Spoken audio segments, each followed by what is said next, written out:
Good morning mga sangkay! Welcome back again to our channel. Ayan, bumibulong ako kasi sobrang aga pa. 4 AM pa lang, so paalis na kami.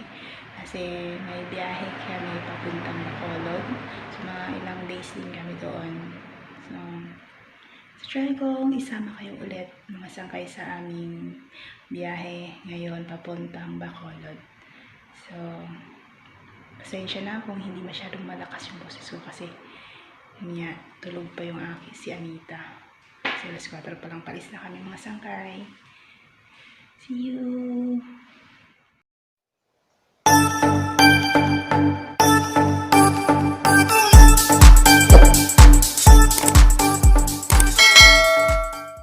So, mga sangkay, nagbabiyahe na kami. So, ito yung kalagayan ko dito sa likod. Ayan, maraming dala. Ayan yung luggage ko. Super puno yung aming Ayan. Ayan, may dala kaming tubig.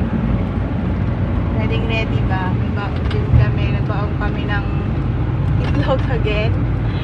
So, tamang-tama lang na nakaupo ako dito. Tapos, ayan. Dito ako mga sangkay.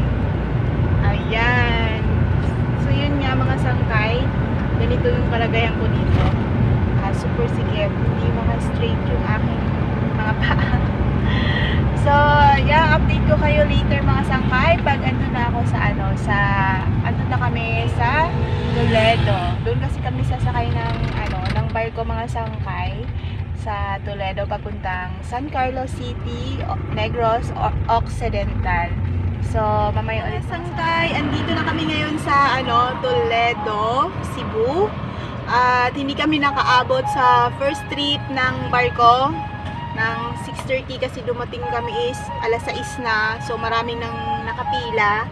So, ngayon, yung susunod daw na biyahe ng barko is 11 pa ng umaga. So, medyo mahaba-haba pa yung paghihintay na oras.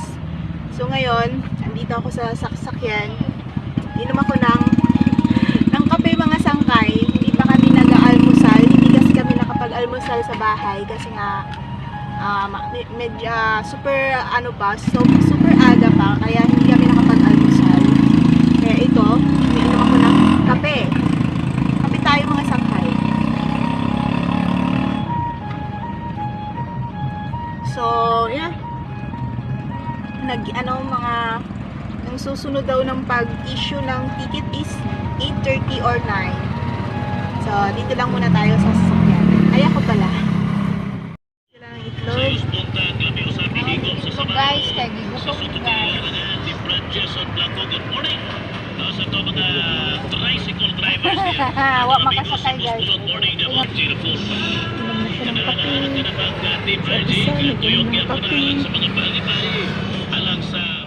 Yan.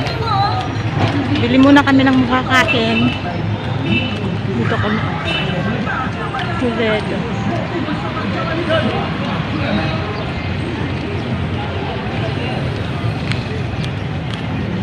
Sali.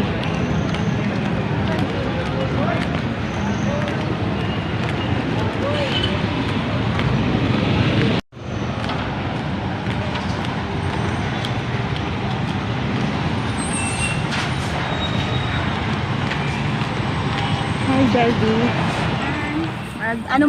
Mag-breakfast muna tayo, mga sangkay. Kain tayo. Kasi nga, nung oras ng 7:35 na mga sangkay. So, gutom na. Kain, mga sangkay.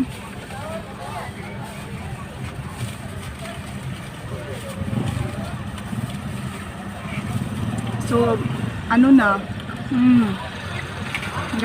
gagabihin kami nito makarating sa Bacolod. Kasi 2 hours yung biyahe ng barko. Pasensya, medyo maingay. 2 hours yung biyahe ng barko patawid ng dun sa San Carlos. Tapos, siyempre, may mga yung mga dadaanan naming mga store on the way papuntang Bacolod na lalagyan na rin namin para at least mabawasan na yung mga dala naming boxes ito. So either mga 9 na siguro kami ng gabi makakarating, depende.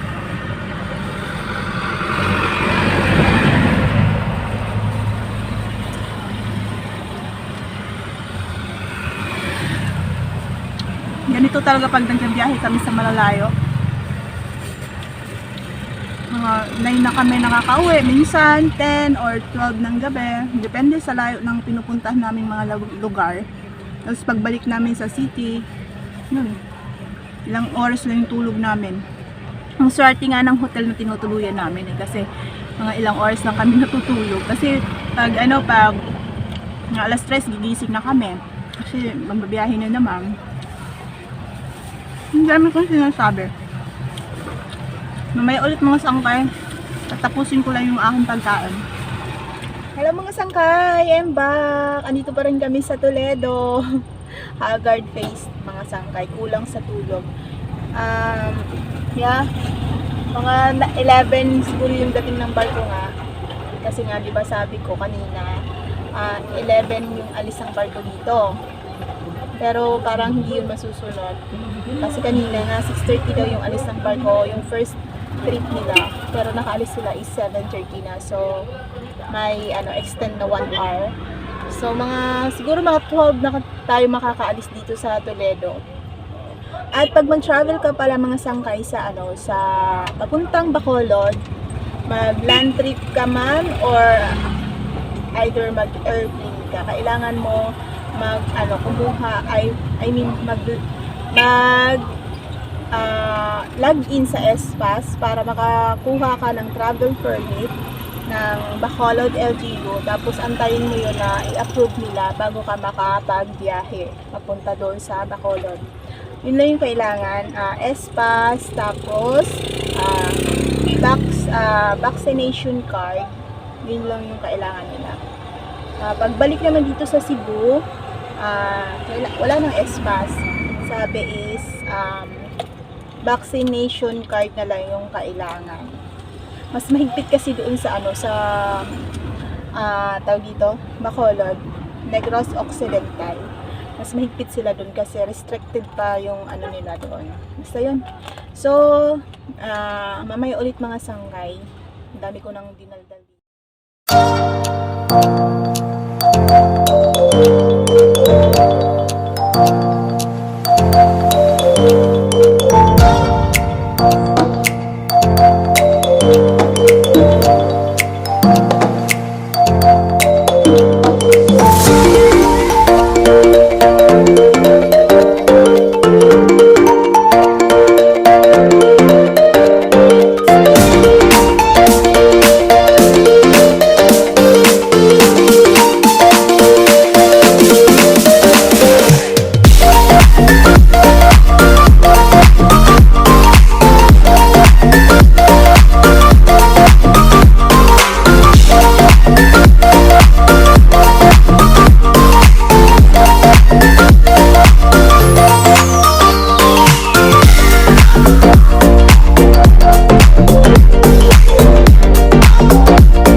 Many hours later.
Ayan, yung aming kwarto guys. Kararating lang namin.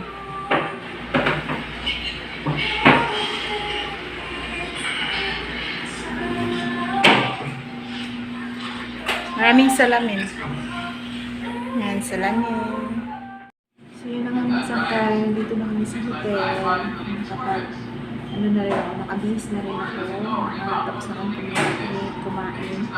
At pasensya na sa maingay. Nanonood kasi si Kuya ng TV. At yun lang yung vlogs natin mga sangkay. Maraming salamat sa walang sahod panonood sa aking mga uploads. Thank you so much. And God bless you all. Tulog na kami kasi maagam na naman kami bukas. At yun. Bye mga sangkay.